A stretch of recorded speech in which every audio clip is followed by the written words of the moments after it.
The Wild Boars of Madness. Chapter 13.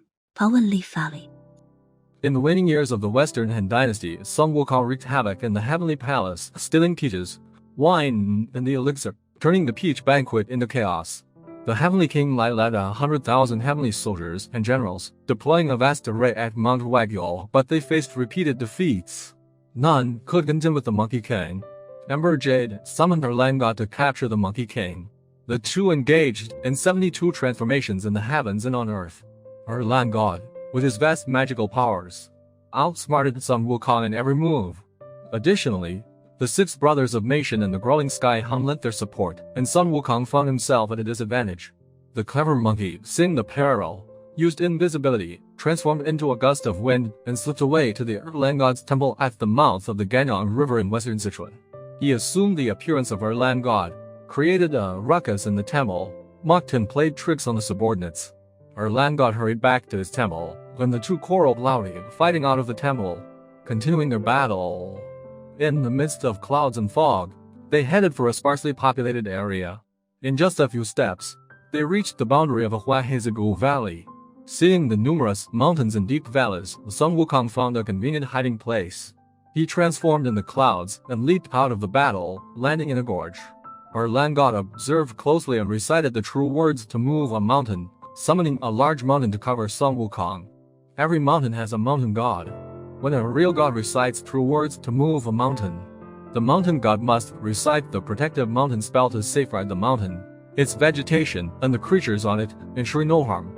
However, the mountain god summoned by our land god for this mountain was new to the job and not yet familiar with the work. He stammered and hesitated while reciting the protective mountain spell. By the time he was halfway through, the mountain had already flown up and pressed onto Sun Wukong's shoulders.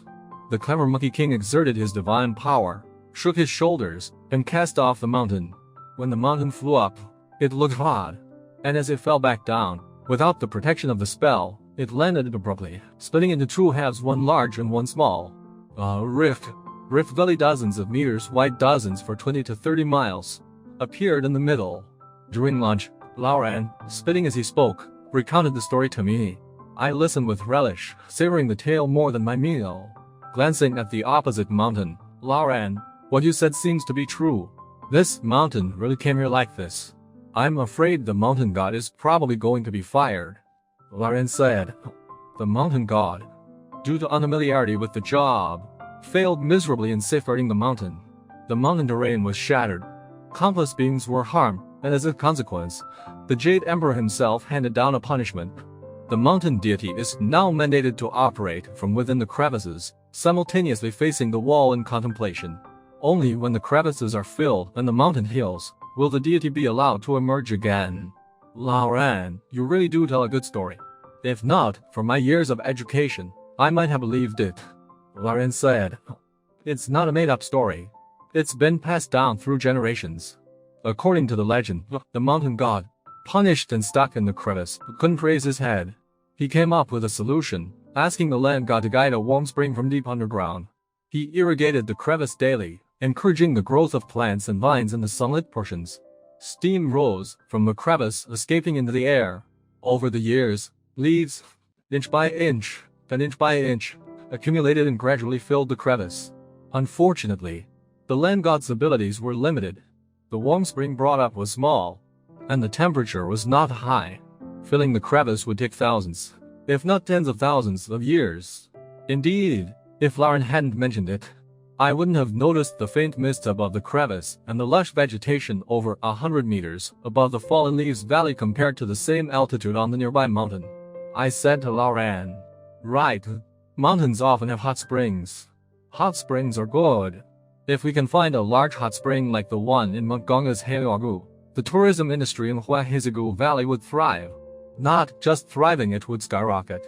Lauren said, that's for sure. I asked, has anyone explored the spring source?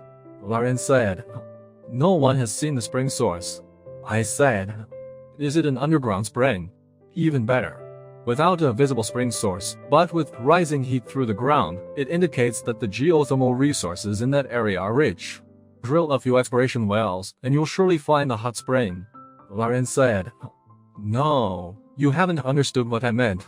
What I mean is, no one has walked out of that fallen leaves valley. Many generations have wanted to enter it. Every few decades, someone ignores advice and forcibly enters, but no one has ever come out alive. Over 40 years ago, it was the Shanghai-educated youth Gu Damao, and over 70 years ago, it was Liu Kenshin, the son of Liu, a local landlord. We don't know if there's a spring source. Even if there is, it would be discovered by a dead person.